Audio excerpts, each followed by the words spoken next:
Olá, amigos. Estamos de volta agora para a última palestra da Semana Jurídica Saberes do Direito. Nós tivemos muitas palestras durante essa semana, do dia 6 ao dia 10 de agosto. Os senhores acompanharam cada uma delas. Já tem a informação dos sorteios, o sorteio dos 300 livros. Esse sorteio será feito do dia 14 ao dia 17 de agosto. Na última palestra agora também sortearemos 5 livros. Já sabe, no final do terceiro bloco, para você que é assinante do Atualidades do Direito ou que fez a inscrição na Semana Jurídica, você pode responder essa questão. Acertando a questão, você participa do sorteio de 5 livros dessa palestra. Lembrando, essa Semana Jurídica foi uma realização do Atualidades do Direito.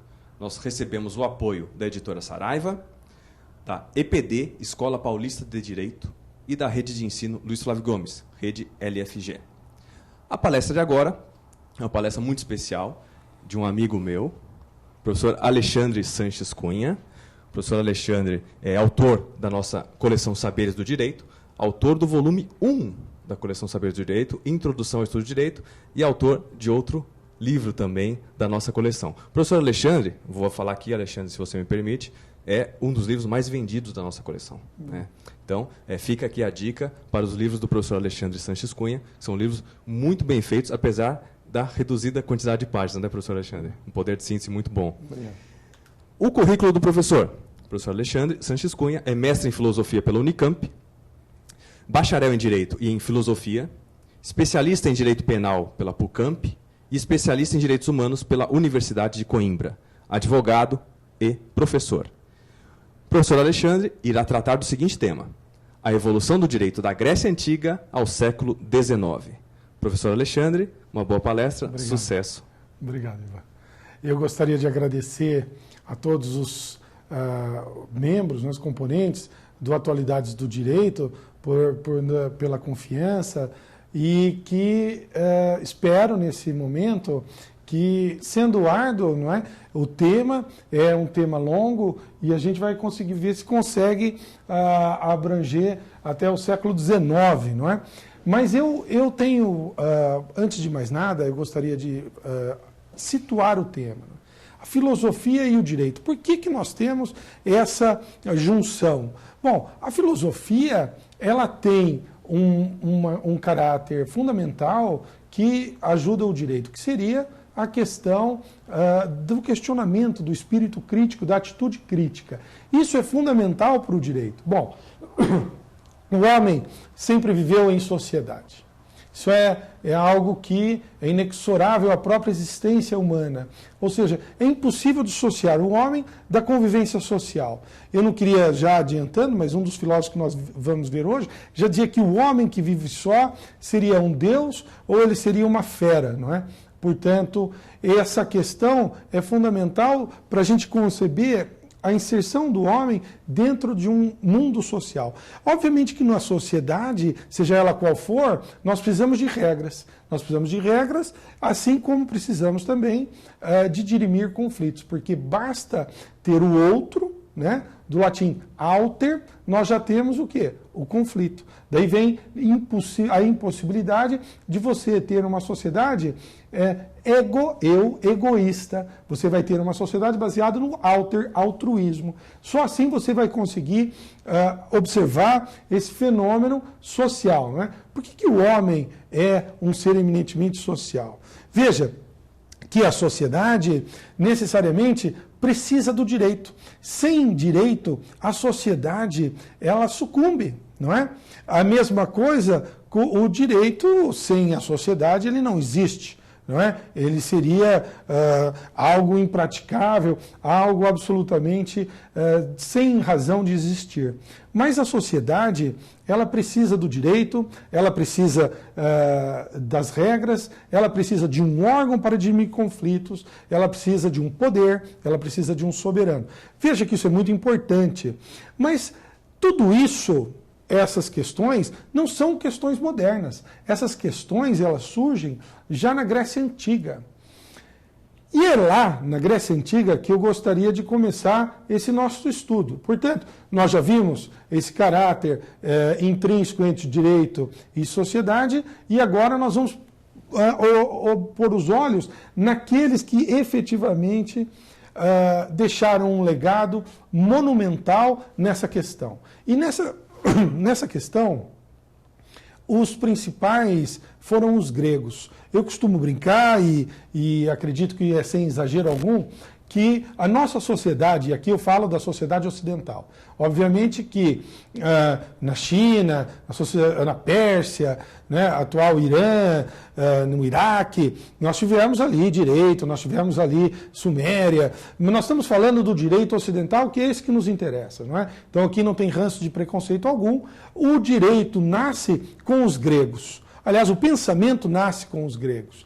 E eu costumo até brincar que os gregos praticamente esgotaram o tema naquilo que é sobre filosofia, não é? Tanto a filosofia como o direito. Ora, o direito, aqui eu vou fazer um parênteses, ele é absolutamente nada sem a filosofia. A filosofia, ela traz para o direito esse autoquestionamento. O direito só progride com a crítica, não é? O direito só progride criticando as suas instituições, as suas leis, os seus institutos, os poderes constituídos. Só assim o direito poderá evoluir. Esse questionamento que interessa é o questionamento que marcadamente começou com os gregos antigos, na Grécia Antiga. Então, por que a filosofia nasce na Grécia Antiga? Alguns fatores são fundamentais para que o pensamento antigo comece, e aí nós chamamos de milagre grego. Por que existe, então, esse milagre grego onde o pensamento filosófico começa a germinar? Primeiro, a Grécia tem uma situação geográfica fenomenal. A Grécia tem uma situação geográfica que lhe permitiu intercâmbio com os demais povos, intercâmbio este dentro do plano cultural e dentro do plano econômico, portanto, principalmente com países civilizados para a época, né, que seriam os egípcios, os sumérios. Então, os gregos tiveram a oportunidade desse intercâmbio, não é? Tanto econômico como cultural. Ora, esse intercâmbio fez com que os gregos também implementassem um sistema que seria a democracia grega. E aqui eu reputo um dos principais fatores para o crescimento da filosofia. A democracia traz junto desse conceito o debate público. O debate público, no fundo, traz o questionamento das suas próprias ideias, bem como o questionamento das ideias ou aceitação do seu oponente. O debate público fez com que os gregos começassem a questionar o próprio direito, a própria cultura, a própria religião, suas ideias e convicções políticas, ou seja, permitiu que o grego avançasse. Esse foi o grande pulo, não é? Que fez com que a Grécia Antiga desse em relação às demais nações. Ora, tem aqui um ranço de preconceito que eu gostaria de tirar de pronto, é a questão de Nietzsche. Nietzsche fala que um dos fatores que a Grécia teria evoluído na filosofia seria a escravidão. Isso eu não gosto, porque se fosse assim, nós teríamos aí países escravocratas com, enfim, prêmios Nobel à farta, não é? Então não é verdade. Bom, Atenas, então, ela se sobressai das demais cidades gregas exatamente pela questão da lei, pela questão da praça pública, que hoje nós chamamos de fórum, na época era chamado de ágora. Esse debate onde lá se dava os julgamentos, a elaboração das leis, o debate sobre essas leis, o debate sobre aquele que efetivamente deveria governar. Na Grécia Antiga, isso tem um início em Atenas. E Atenas sobressai em relação às demais cidades-estado. Atenas vira uma superpotência, inclusive usando em relação às demais cidades-estado o poderio da sua moeda, né? Pena que hoje já não existe mais o dracma, que existiu até o século XXI. Bom, sendo assim, nessa democracia, nesse contexto, começam a questionar a sociedade e surge uma figura importante, que seria a nossa, não é? Hoje em dia, o jovem antigamente só poderia ser classificado como uma pessoa de sucesso se ele tivesse êxito na praça pública. Ou seja, um pai ateniense gastava fortuna para que seu filho pudesse sobressair na praça pública. Ora, portanto, eles tinham mestres que lhes ensinavam a filosofia, a retórica, a lógica, não é? E teve um homem na Grécia Antiga, que esse é o primeiro, que resolveu se dedicar à filosofia, dizendo aos demais, olha, abandonem a praça pública, abandonem esse simulacro de justiça que é a ágora, né? Busque aquilo que efetivamente é justo. E esse foi Sócrates. Sócrates é um indivíduo que, como alguns comparam Sócrates a Cristo, né? Por quê? Porque ambos tiveram uma morte injusta, claro, resguardadas as devidas proporções, né? Ambos tiveram uma morte injusta, nada escreveram, e tudo que nós sabemos deles é através de seus discípulos. Sócrates, nós não escreveu nada, ele é retratado por 3 conterrâneos e um posterior seriam as fontes históricas sobre Sócrates. Primeiro seria Aristófanes. Aristófanes foi um indivíduo que não gostava de Sócrates, ridicularizava Sócrates, escreveu uma peça que você pode encontrar em qualquer livraria boa, chamada As Nuvens, onde ele tira sarro do método socrático, ele ridiculariza Sócrates nessa peça.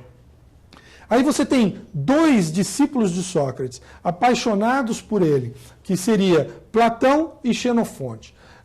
Os 2, tanto Platão quanto Xenofonte, escreveram uma obra chamada Apologia de Sócrates, extremamente importante para o direito. Por quê? Apologia significa basicamente o quê?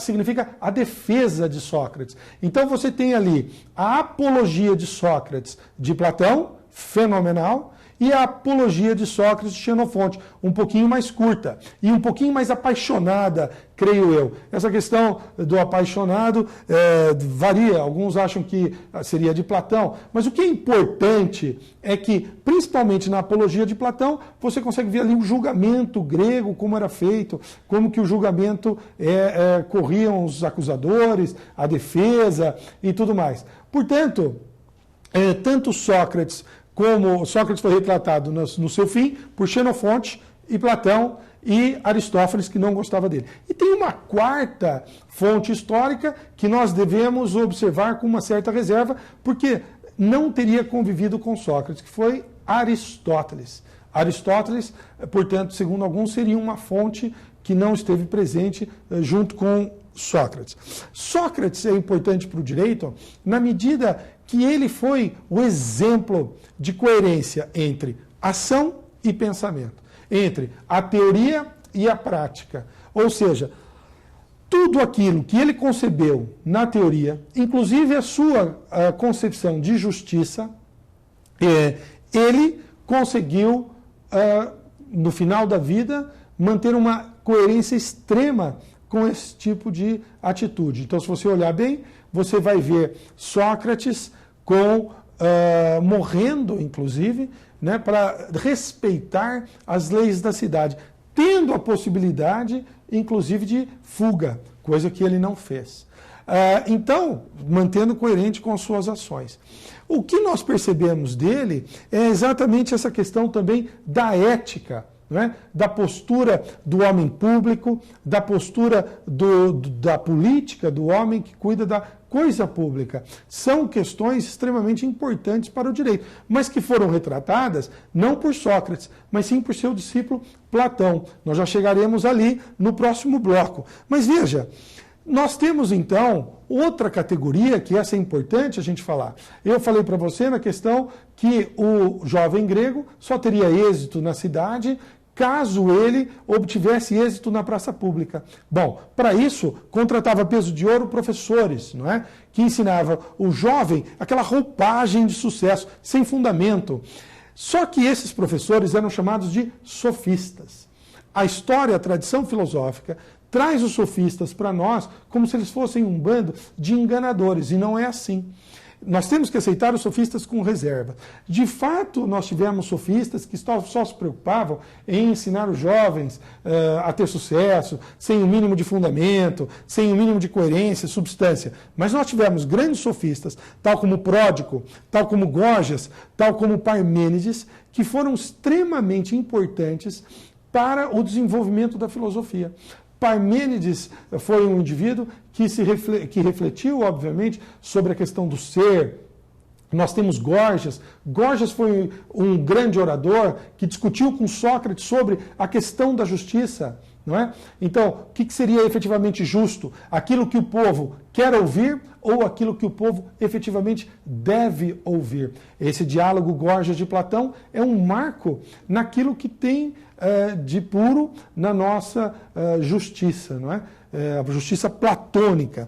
Portanto, eu considero um erro crasso você considerar o sofista como esse professor enganador, esse professor charlatão, que a tradição filosófica tenta retratar, quando nós temos grandes sofistas que mostraram que seria precisamente o contrário. Ora, a grande questão é que a história é escrita pelos vencedores. E quem efetivamente ganha através da tradição filosófica, através do ponto de vista histórico, o grande legado para a filosofia do direito foi o legado socrático. Ou seja, Sócrates foi aquele que, em detrimento dos sofistas, deixou um legado importante para a nossa matéria. Então, nesse bloco, nós já sedimentamos essas questões primordiais. No próximo bloco, eu venho falando, então, dos discípulos de Sócrates, não é, de Platão, e nós vamos falar do problema de Platão e Aristóteles e avançar um pouco nessa questão até Cícero, onde, efetivamente, a filosofia ainda encontra fundamentos até os nossos dias.